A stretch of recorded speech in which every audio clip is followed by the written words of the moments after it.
I remembered to actually hit the record button, so I'm happy about that. So far, success step number 1.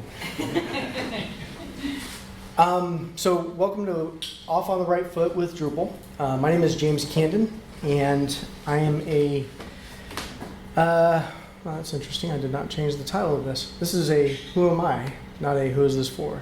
Sorry. There we go. So I'm a web solutions architect at ITCon Services.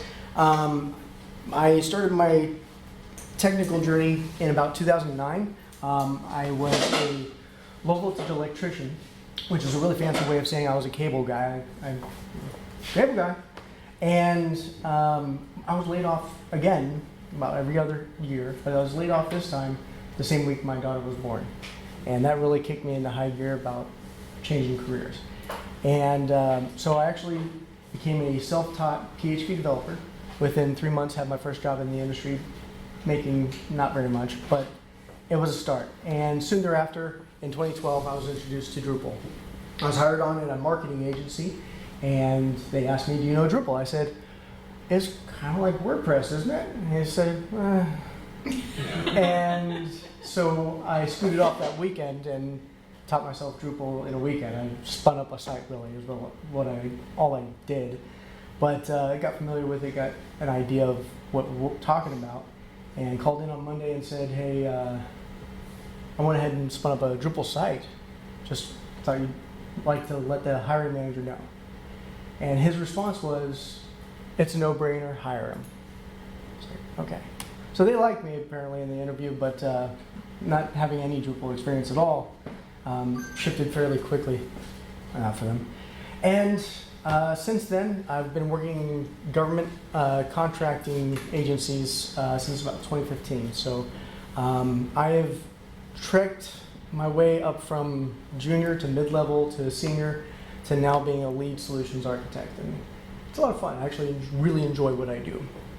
And I'm really curious. That's kind of my story. I'm really curious about where you guys are at. Who are you? Where do you work, if you work anywhere? Is this your first time working with Drupal? Are you kind of frustrated with where you're at with Drupal? And so it'll help me kind of gauge how this presentation can go today. So let's start with you, Matt. John Tyler. I own a board game cafe, which is not related to the reason I'm here for the most part. Do have past experience with Drupal 6 and 7. Been out of it for a while, just getting back in. All right. Trying to develop a piece of software that will help my industry. So Yeah, gotcha. okay. Board games, have you talked to Lee? Yes. Good. Go ahead. Mike, brand new to Drupal, brand new to everything. Yeah? Yes. Go ahead. My name is Jose. I've been around Drupal like the last 4 to 5 years, since version 8. But my main job is just a solution architect, but in the hardware side, so servers and storage and all that kind of stuff. Gotcha. All right. I'm Colton. I'm a graphic designer right now, and our job uses Drupal to manage our website, and I kind of want to get more into that because I have a background in computer engineering. All right. So. Cool. Karen Green. I have been building sites with WordPress since about 2018. This is my first exposure to Drupal. I've like watched some videos and listened to some podcasts, but haven't built a Drupal site yet. Okay. All the sites I work on are personal, friends, family, nonprofits that I'm involved with. My day job is a librarian in a law school. Okay. All right. Good. Well, my name is David Ryder. I've been working with Drupal for about a year now. Started in Drupal 7 and had to get acclimated with it really quickly. So I actually converted 4 sites from 7 to 10 in a year and a half. So, Wow. But luckily I had a lot of the work. Somebody had done a lot of the groundwork, and I was able to kind of get on. I come from a technology background. I manage a team we manage multiple information systems. I work with the Florida Department of Environmental Protection here in Florida. Yeah. Just want to. Yeah, I never claimed to be to know everything on Drupal, so that's why I'm here. I just want to kind of take a step back and just kind of learn from what did I miss? Like, did I miss something on the way on my journey here? So, because been quite a ride. Let me tell you. So. All right. And you're just in time. We're doing introductions. Oh, yes.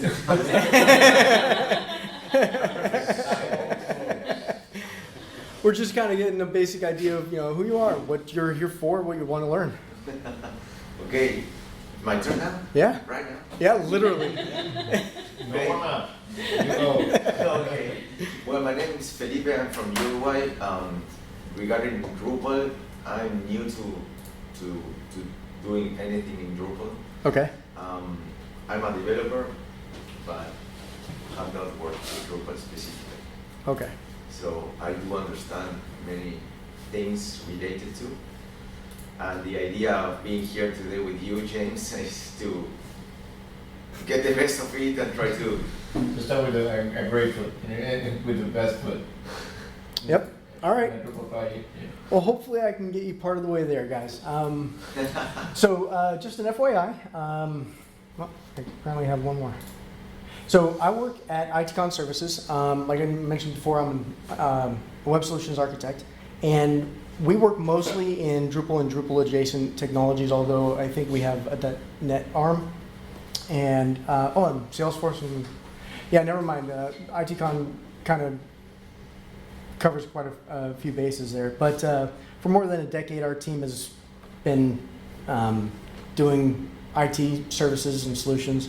And we're growing, so if anyone's looking for a job and looking for work, reach out, let me know.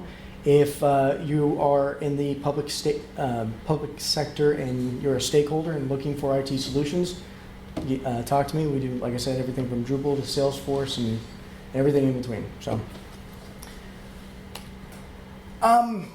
if you've come to this class, I kind of assume you've been through a Drupal training in a day kind of thing. Maybe yesterday? Who was not at yesterday's? Okay. Have you been through, well, you've kind of done some Drupal. You're a graphic designer, so have you been through Drupal as a site builder? Yeah, a little Okay. bit. So- Okay. So the question I have, and you guys all saw this yesterday, but the question I have is, what have you done to get connected to the community?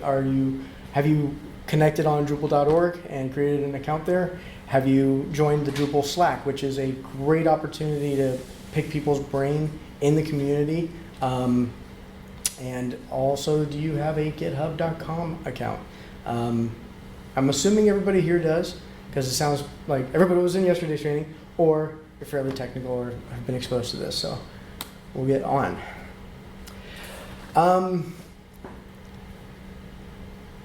When I say project roles, and I'm not talking about roles within Drupal itself, but kind of project roles from a higher level dealing with the technology of Drupal at your places. You're kind of individual and on your own, but a number of you sound like you are on teams, whether large or small.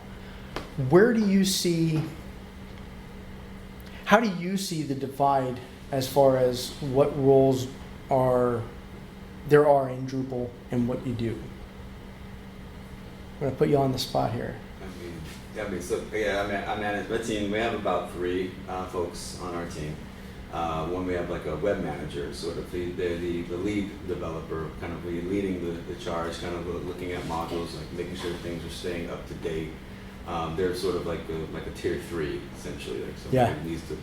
And then of course, then we have a tier 2, somebody right in the middle who'll be able to help with the day in, day out, kind of just work along with the web manager on any updates and things that they're working on. And then I find helpful on our team is to have somebody do the QA, somebody who's testing things, making sure things are. So I treat it like a development team essentially. We have manager, kind of lead developer, intermediate, and then like a QA person. Also helps with like the day-to-day. We have tickets that come in sometimes about the site.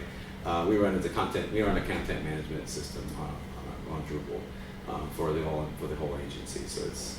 Now notice that distinction. He's working for the agency to create a content management system. Now some of us are going to wear hats where we're doing everything. We're building the site.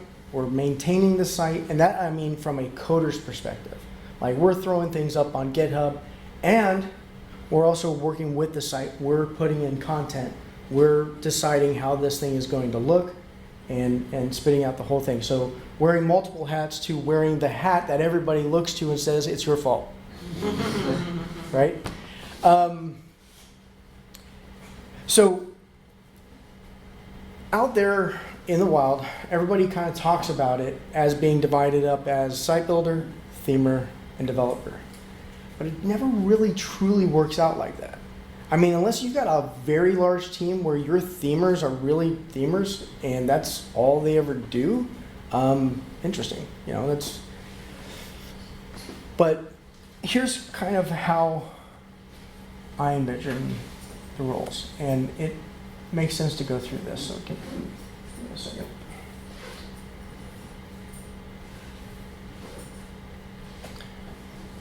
That's a messy desktop. Yeah. We were all thinking it. He's pretty organized.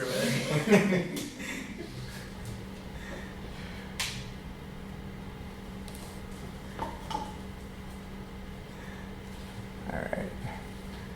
We're good there. We're good there. I'm his brother, so I'm allowed to say stuff. I know that.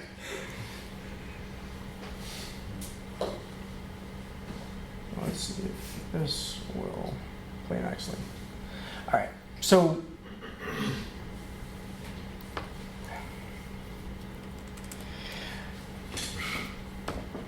in the agencies I've worked for, I've noticed that there tends to be somebody who's kind of the project manager role or product owner role. They kind of work hand in hand with an architect. Somebody you call the main developer, the lead developer, the web manager, right? The guy who's kind of person who's making the decisions about, you know, what is the content structure of this site going to be. And one of the skills I would highly recommend for somebody who wants to shoot toward this role is to get decent with a design tool. Graphic designer picked up. And the reason I say that is that when it comes to architecting the content of the site, and you got to communicate that down to your site builders, your designers, your themers, having a design tool where you can lay out the structure of the content is going to be uber important. And when it comes to Drupal, I don't know how in-depth y'all got into layout yesterday. Did you guys get a chance to touch layout yesterday? Yeah. 15 minutes worth. Okay. So regions is a setting at the theme layer that each theme comes with. So some themes will come with a whole bunch of regions where you'll have a top, a header, a whole region set aside just for breadcrumbs. You maybe have a set up for alerts, content, and the content is really where you stuff everything. But these regions will come with your theme, and they might have more than one footer area, just so that as a site builder, you can stuff things in the appropriate places. But having this structure in your head and understanding just from the beginning, I'm going to be working with regions in Drupal. Having an understanding of whatever theme you've picked, because there's a lot of them out there, know from the get-go what their regions are out of the box. If you decide to customize it, think ahead of time, what regions do you want to add? And then, okay, so that's regions. When it comes to working in the admin, do you guys remember where you went to block layout and you chose where or what blocks are going to be placed in different regions, right? So at the top of the page in the top or header region, you might stuff the navigation bar, the navigation menu. You might have the user navigation menu. You would probably have the branding or logo. That's kind of almost out of the box with Drupal, isn't it? Down in the footer, you might have a copy of the main navigation menu somewhere in the footer. You might have a secondary menu that you've created that provides the privacy policy and terms and conditions link, something like that, right? So that's block layout and regions in Drupal. And I wanted to cover that briefly because I want to talk about what goes here in the middle. That typically is, I mean, I've got it tiny over here because it's just stacks of things, but the content is really the main gist of a Drupal site.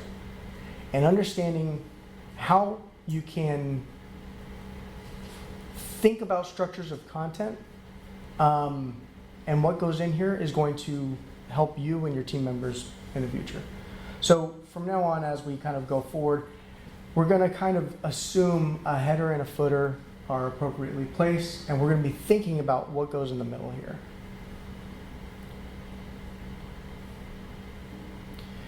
Everybody's probably familiar with Drupal's basic page.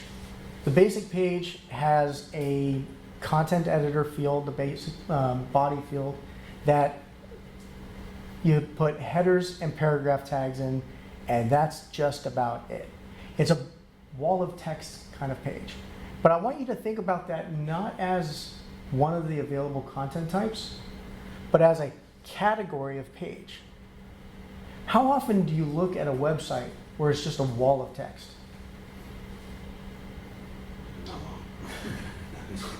Never. I can think of 2 pages. Probably government pages. Policy pages. And yeah, government pages actually are walls of text. I deal with that all the time. Policy pages, terms and conditions, exactly. You nailed it. So probably set that aside and use that for those kinds of pages. It makes sense to. But what other kinds of pages are there? We're not going to be talking about content types. We're going to be talking about the types of content types. All right?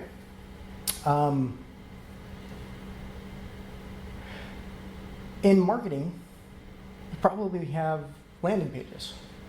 You guys, I'm sure, discussed Layout Builder and the future of Layout Builder, which is called Experience Builder, right? Did you guys get a chance to see any of it? No. Unfortunately, it's still in development, yes. There is a session on it today or tomorrow. Worth probably going to.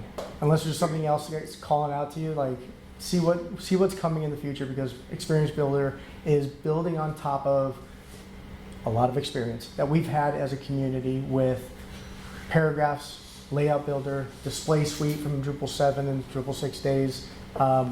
So the community has kind of finally seen what's out there with WordPress and these experiences that people are having as content editors, and all of our experiences as a developer community dealing with the frustrations of trying to provide this in a intelligent way under the hood, okay?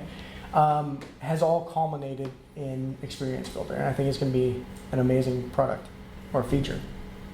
Thinking about content types that you can build, a landing page would be something you would build where it's unstructured content. So if you could think of like a marketing page that has, you know, all these sales things, you're trying to direct traffic to accomplish a thing, to do a thing. It doesn't have to be marketing, it doesn't have to be salesy, but the idea is what we're putting on that page is unstructured content. So you can drag things around, you know, using the editor like Experience Builder or Layout Builder or paragraphs, and swap where they land and edit the block content that makes up that page on the fly. Then you have structured content. And the idea behind structured content is it would be something like an article or an event. The idea behind it is that articles, events, these recipes, these all have a certain structure of set of fields that they're going to carry going forward. And whenever you look at a event page, it is going to look like an event. You've got an event photo, title, time, place, and any details about who's going to be at the event or whatnot, but it's structured. Every time you see that event page, it looks the same. But you ever think about if you look at the event item in other places, does it look the same? Well, it's not the entire page. No, it's going to be a card. A card with probably a date icon at the top, or a date, what would you call that? Pill at the top, an image, the title, a link to actually view the event. It's probably going to show up on a page where there are multiple events. So you got to think not just about the page when it gets visited, but you got to think about how that page is going to be displayed in different places dynamically. So Drupal has a tool for this. It's called display modes. Did you guys cover this at all yesterday? All right. So this is powerful, and this is something that sometimes gets skipped in beginner things. Let me see if I have.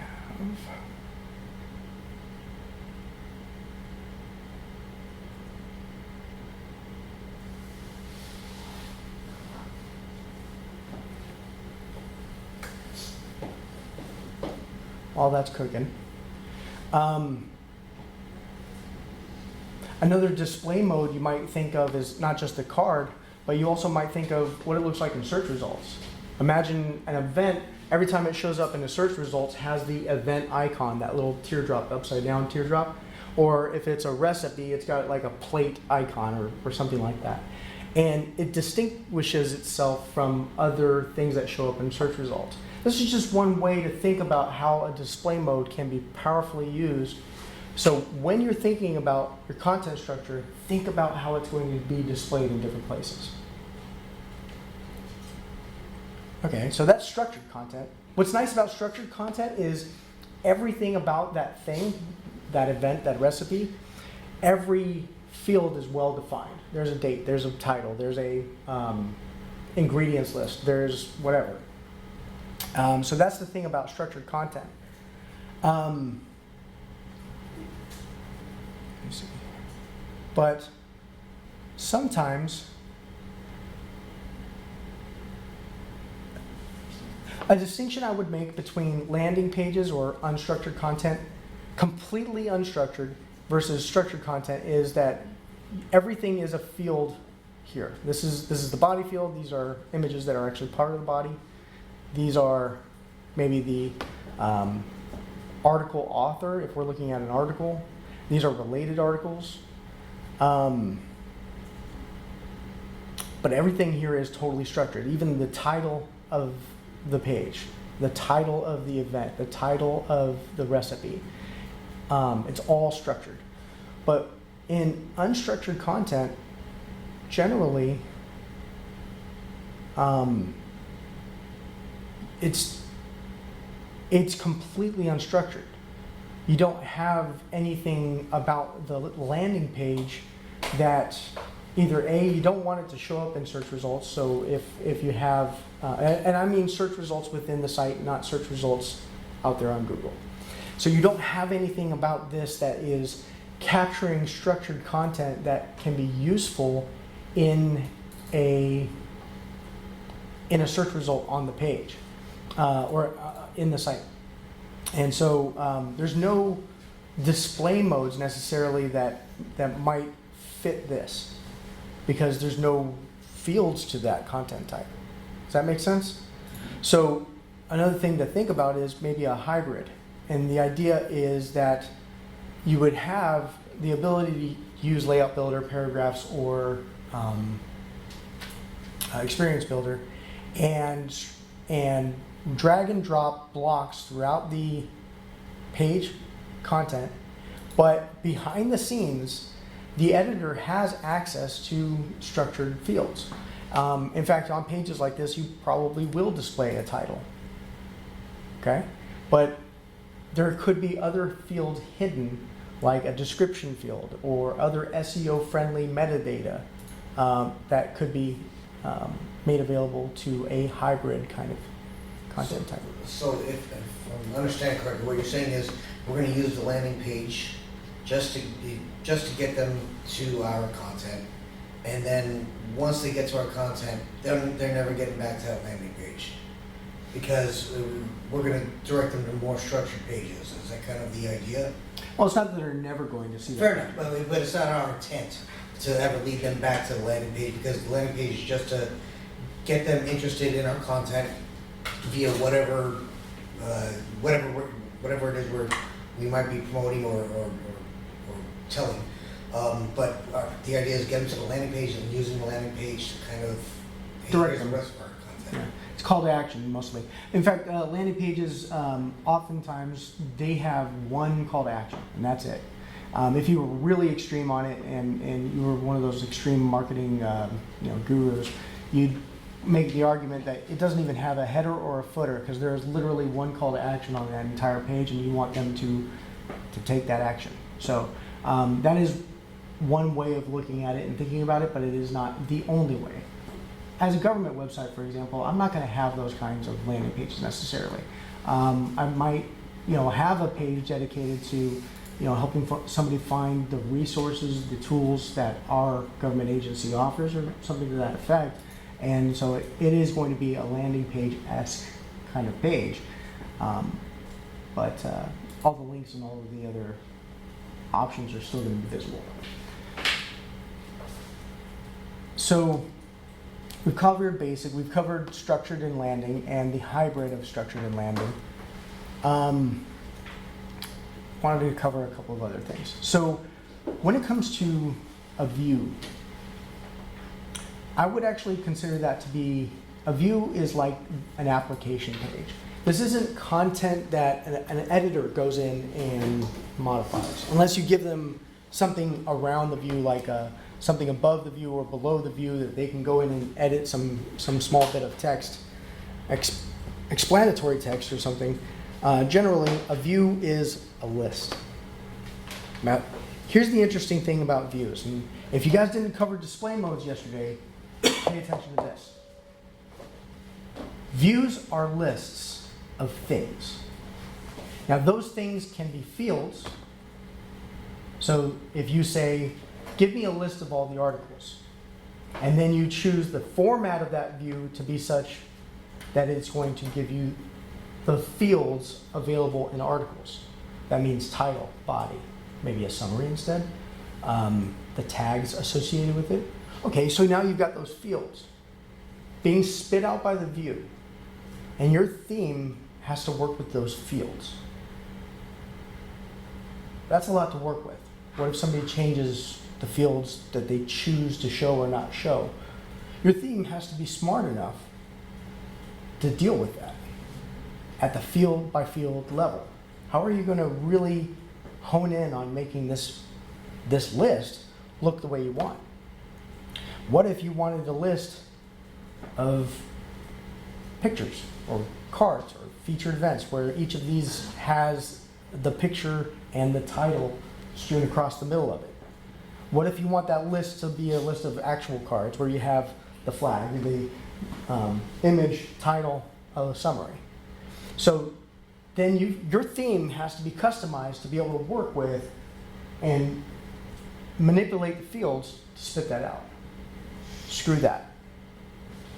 My suggestion is make it a hard and fast rule to always work with display modes. Whenever an event is displayed as a card, it will always look like that particular card. So in views, tell views, don't spit out fields, spit out display modes. All right, let's actually go and dig into the admin a bit to see some of this stuff. I'll kind of blow this up a bit. You guys see that okay? Yeah. All right. So, in structure, content types, let's take a look at the article.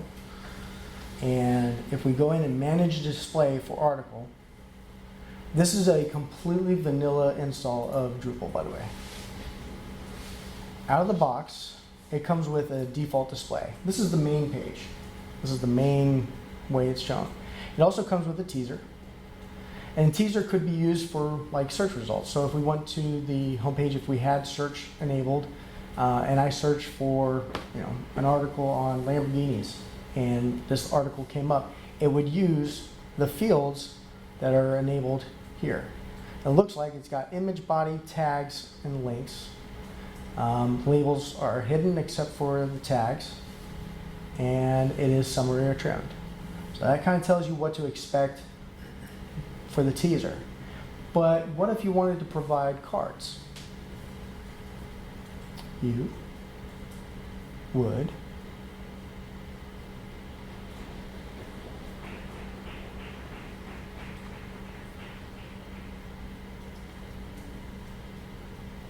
sign in as admin. Is it under the default? Okay. Under the default tab, that scared me. Under the default tab is a custom display settings thing down here. And you could actually create a new view modes. And I can go in here to manage view modes under content. By the way, just so you know, there are content block view modes, comment view modes, taxonomy term view modes, and user view modes. So that's very powerful. Same, remember that he mentioned yesterday that all the same tooling is now available for all content entities. So this is one of those benefits. We're going to create a content type view, or a content view mode called card. And just out of the box, I'm going to go ahead and make it available to everything.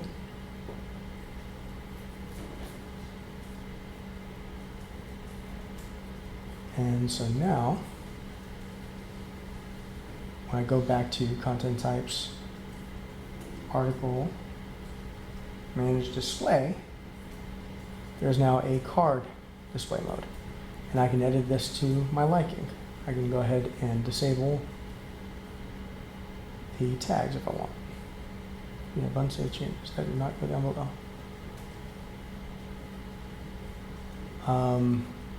Summary is fine, image is fine. I don't want the comments to show up on a card. I do want the link to show up, come to think of it. As I think the links to the content itself. So like read more link kind of thing. If I'm remembering correctly. Default, probably not. I want that trimmed or summary. And then I can set the number of characters. Probably pop that sound to something small.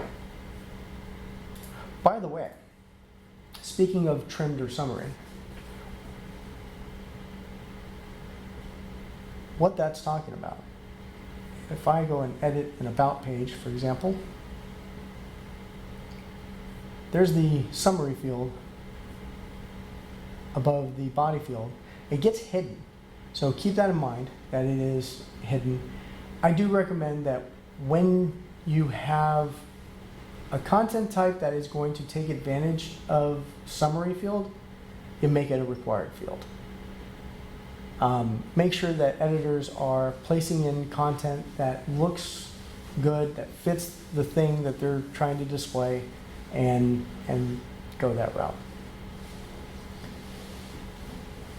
The other thing I wanted to talk about was the layout. Over here in this list of regions where we can place blocks, I wanted to demonstrate real quick that you have the regions able to be demonstrated for any theme you have set as default. So over here we've got, it's showing you not where things actually go on the page, but it's kind of giving you an idea of how things are aligned and stacked, if that's a better way of thinking about it, okay? So I've got primary and secondary menu regions. This isn't the actual menu. This is a region where you would place the menu block. And they happen to be stacked in the top right, with one before the other. You've got a full width hero, and then content width sections for highlighted things you want to highlight, like alerts would be a good place to put alerts here. You got a section, a whole section dedicated to breadcrumb. The reason for that too may be that the theme expects breadcrumb content to be placed there so it knows how to handle it correctly.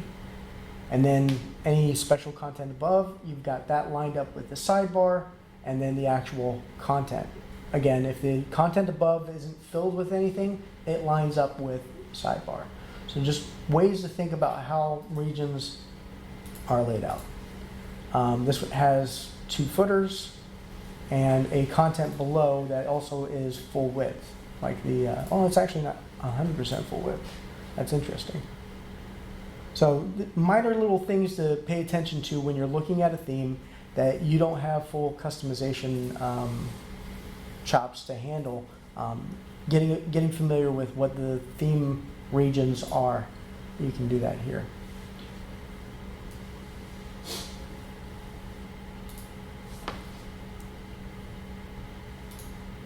All right, I've just got a couple of other kind of categories of content types to cover, but before I go on, is there any questions? Am I kind of is this helpful for you? It's making sense, yes. Okay. The big picture. Yeah. That's, it's helped me understand things I learned yesterday. All right. Big time. Good to go. I would say there's maybe 2 or 3 other categories of content types that I'll cover really quick. And one of them is kind of like this idea of a microsite. Imagine in the EPA, you've got departments that deal with agricultural rules and departments that deal with, let's say, chemical rules. I don't know.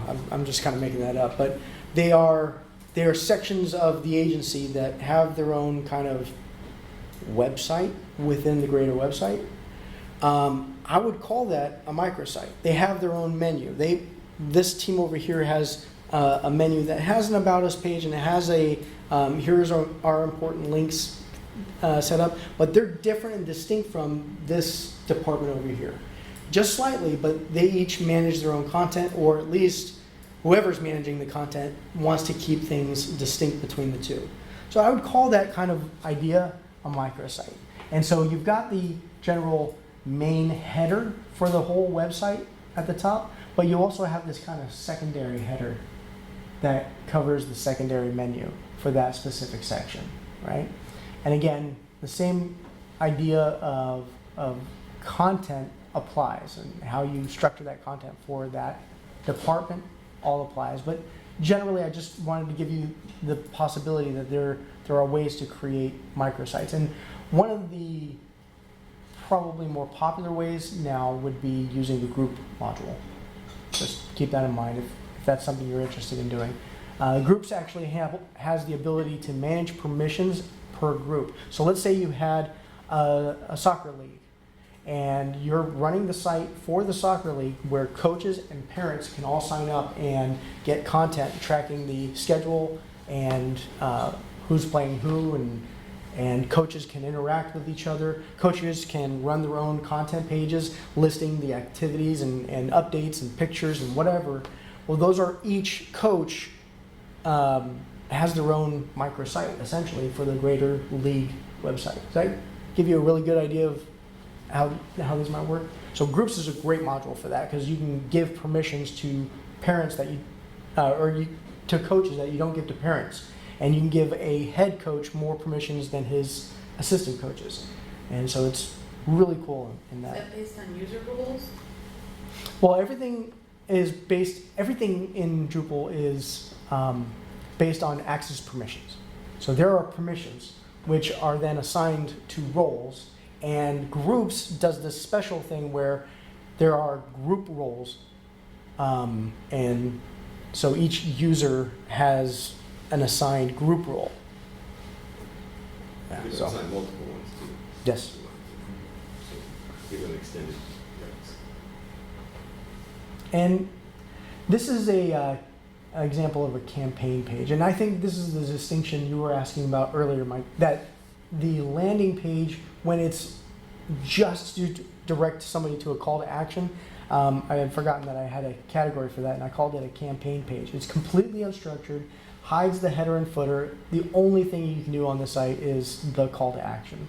So that's kind of the general gist. Okay, So that's categories of content types that become pages. Remembering that we've got to be thinking about their display modes and how they appear in different places of the site, right?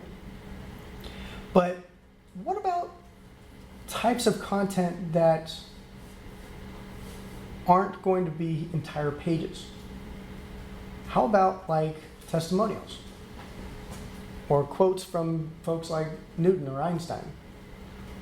If you wanted to keep that as reusable content somewhere, then that is distinct from little bits of content that may may show up in a paragraph, right?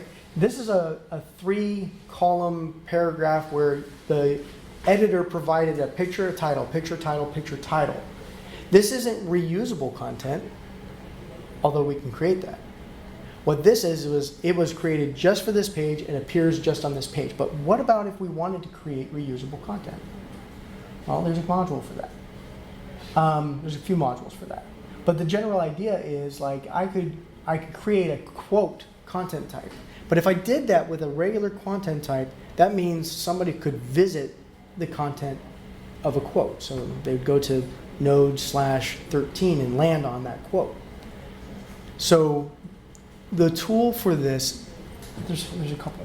There's one called micro content, micro node. Drupal micro node, I think it's called. Nodes is micro content. There are a couple of different modules named that.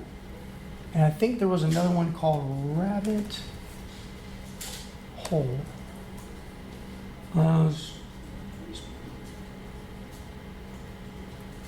Yeah. I think rabbit hole is another variation of this where you specifically block access to the default page, whereas micro content actually creates a new content entity such that it doesn't have its own content page. So it's either this one or this one. Yeah, I think it's this one. So yeah, micronode. Pretty useful, cool little tool. If you need to create content as blocks that are going to appear in different places of the site and are reusable, this is a great tool for that.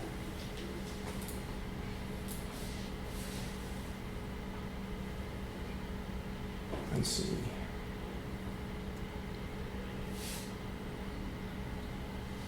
Okay.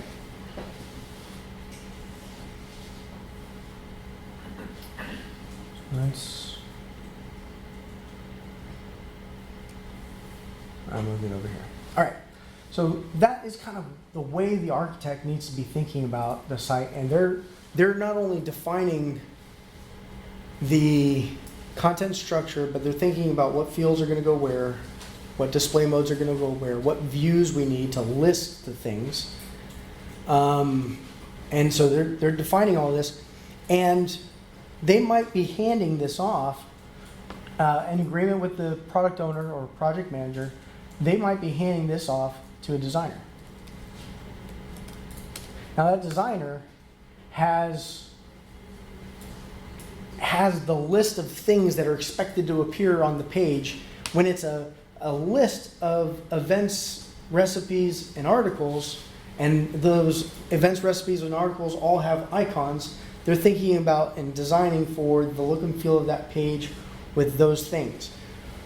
One of the things I would recommend is to think about, if you're the designer, if you're wearing this hat, or if you're the one passing this off to the designer, try to think about the design in terms of components. What do I mean? Going back to our example here with the card, this is a card component. If I created a variation of this, let me see here.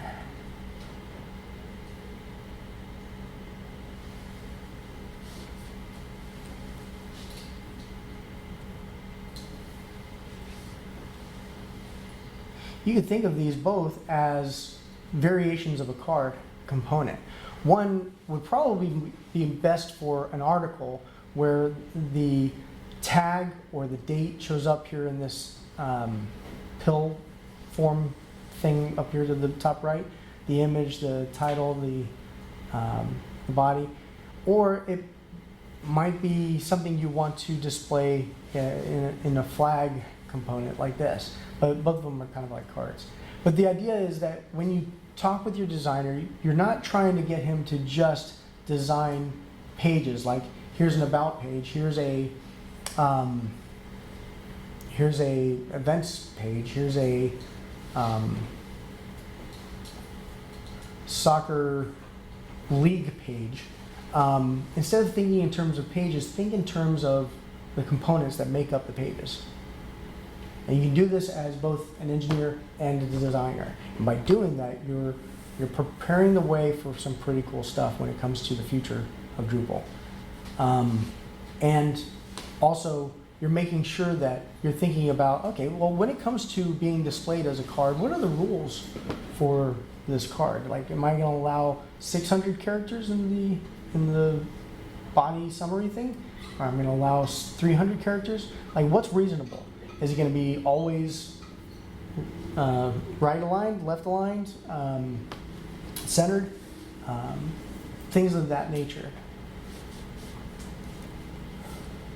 So the designer goes off and he takes this and not Photoshop, but something like that. He makes this look and feel of the site. That happens or could happen right alongside the person who's actually going to do the site building. They're the person logging in as some kind of administrative role. They have access to all of the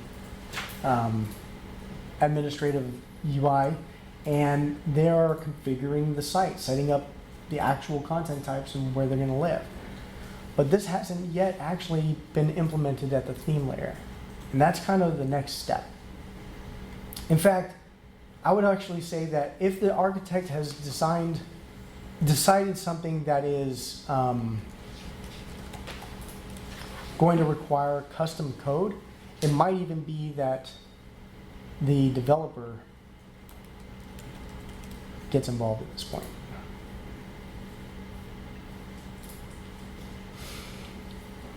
And I'm making these distinctions because I want to show that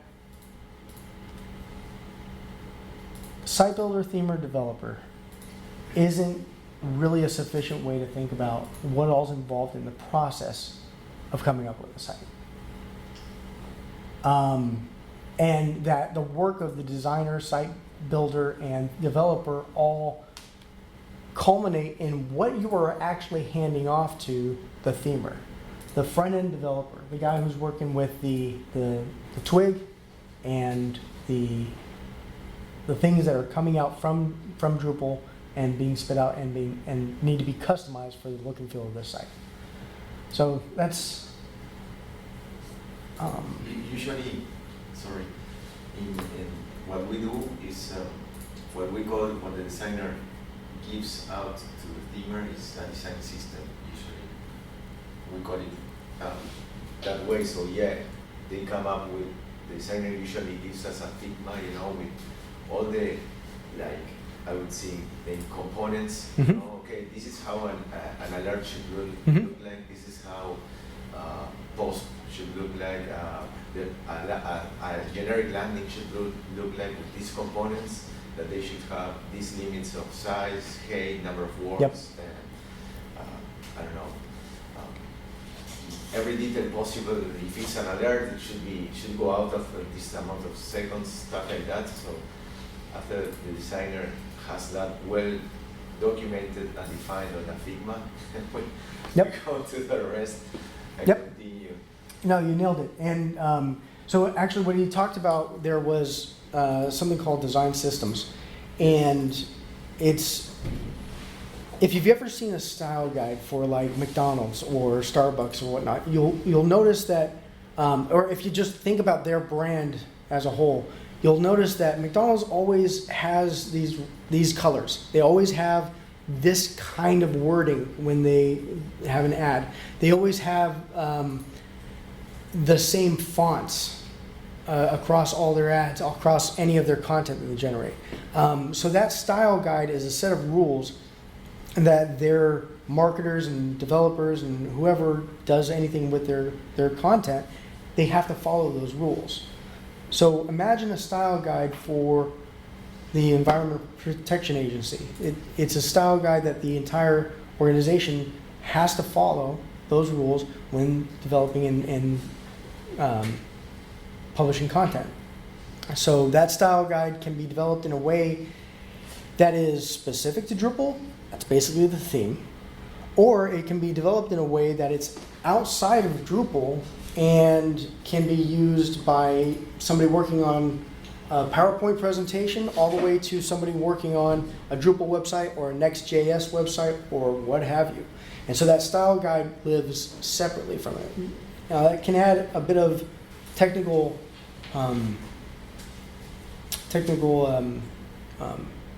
complexity, but it allows the organization to hone in on and keep the rules applied across all projects.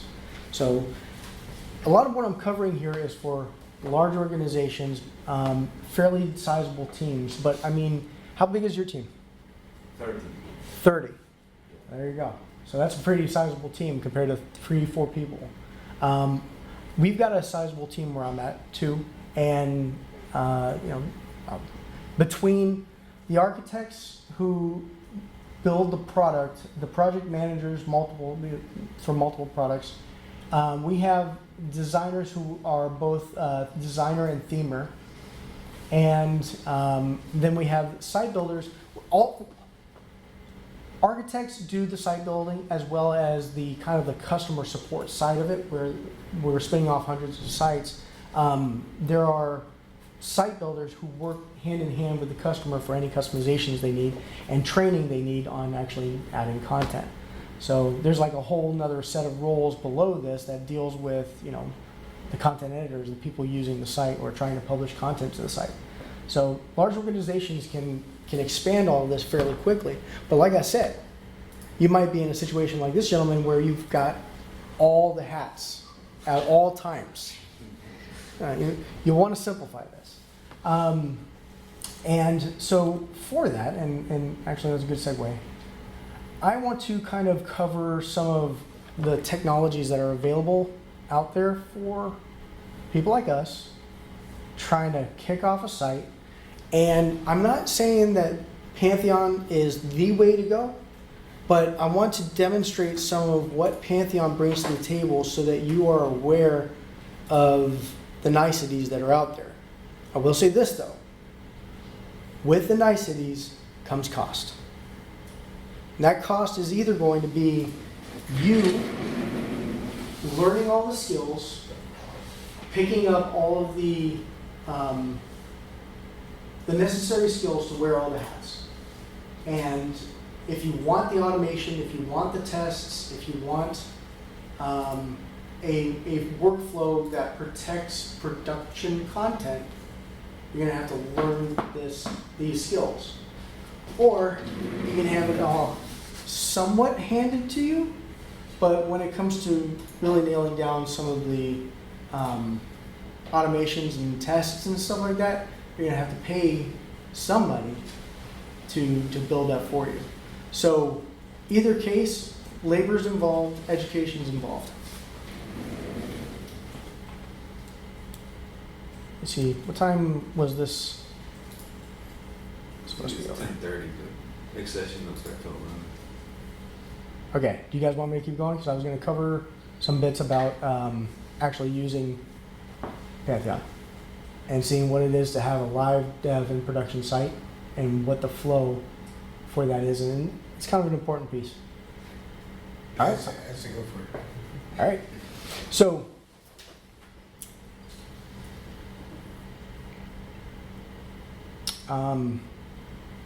actually, let me cover this very quickly and then we'll move on to that.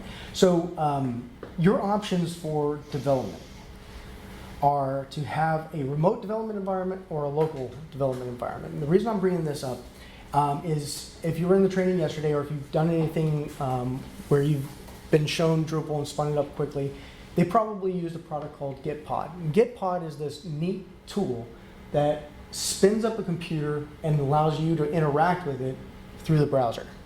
And yesterday, not only were you interacting with that computer over the browser, but you were interacting with a IDE, an integrated development environment. It's a fancy, fancy text editor that gives you access to the file tree, the editor where you'll be working with files. You can even browse the site, and the terminal where you can run commands on that computer. By the way, does anybody know what the definition of a server is? Real simple. Someone else's computer. Right? That's what that is. That's what a server is. It's somebody else's computer.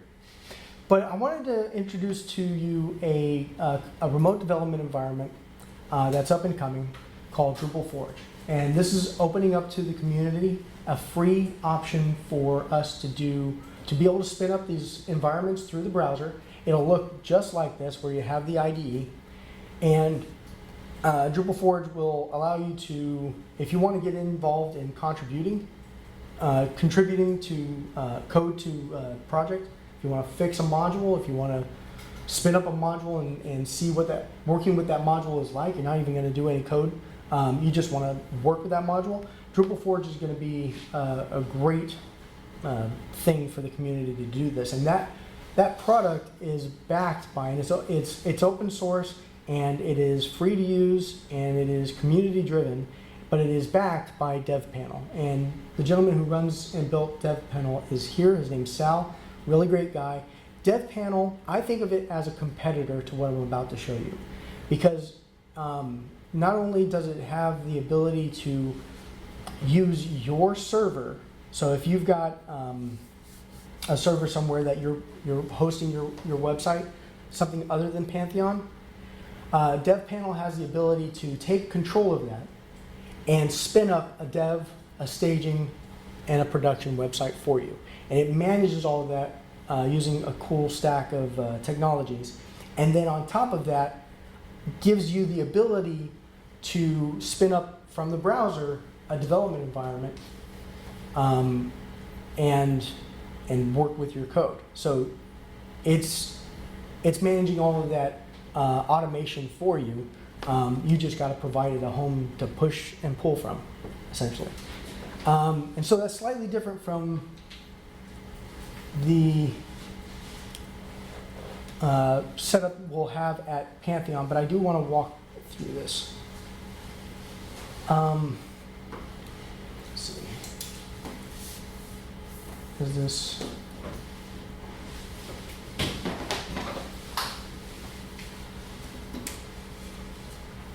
Does this not give me the ability to scroll? Okay, so in Pantheon, I set up an account, and within 36 minutes, I was able to spin up the website you saw a moment ago, and allowed me to choose Drupal as the site that I was going to create. I could have picked WordPress, and having gone through that process, I set up a name, kicked it off, and within a few minutes, the site was built.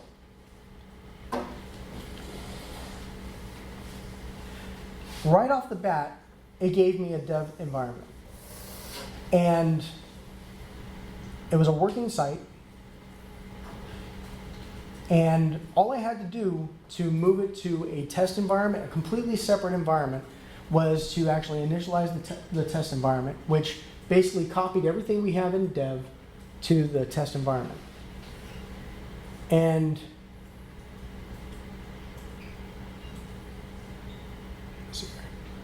we were kicked off with a Drupal instance that's completely vanilla but not installed. And once I pushed it to dev or to test, and again, test sounds like you're running tests or testing the site, but it really is just the name of an environment where you could go and do QA, like you had mentioned earlier, where you actually can get on there and tinker with the site. So when I cloned it from dev to test, test also was uninstalled because I never ran the install. I wanted to show you that when it's cloned over, it's cloning the exact same thing. And so what I'm doing here is on the test site, I'm actually running the install process.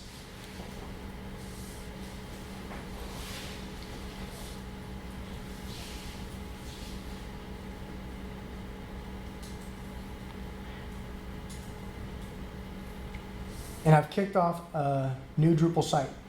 And if I go and refresh the dev site, it's still uninstalled. So all I had to do was go to the dev tab, come down here to databases and clone, and I can clone the database and files to the dev environment from the test environment.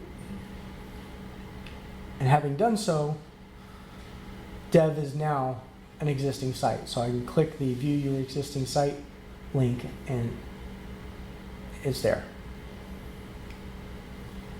I can do the same thing now for live. I can actually go and create a live environment, and having created a live environment, what it's going to do is clone everything in test. So because test was a completed instance, it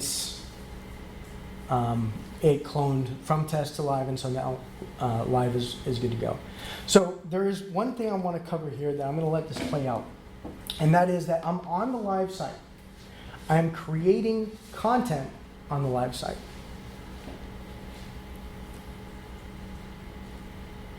Live meaning published on the internet. Yes. They call that live or production. And the idea is that it is distinct from your development and staging environment or test environment. Your development environment is really supposed to be used for development. You and your team are interacting with it, pushing things to it, breaking it, fixing it. And the idea is that staging is kind of the middle ground.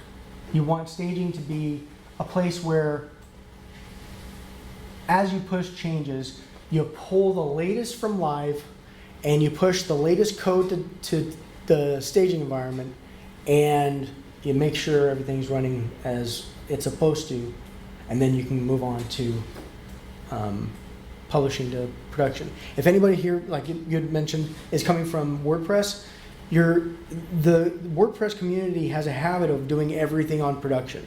You spin up the site on a server, it's on production, you log into or SSH into the server to edit your code, to just manipulate the underlying structure of the website, as well as edit your content on the website, which can be dangerous because if you break it, you've just destroyed production, right? These layers of environments protect you from that. It allows you to break the code in a dev environment, to check that the code and the current existing version of live jive in staging, and then allows you to publish when you're ready, or deploy when you're ready. One thing to point out here, when I went to clone the database and files from live to test, I accidentally picked develop. Okay, it is time to end. But okay, let me cover this one thing. So content is something that your content editors are working on production. And your code is something that your devs are working on their local. Any code changes that change the functions, the features, the configuration of the Drupal site go from local, dev, stage, production. Any content needs to come from production down to stage, down to dev, and then down to local. Keep that workflow in mind if building a site. I appreciate your time today, guys. Thank you. I'm happy to stick around for questions.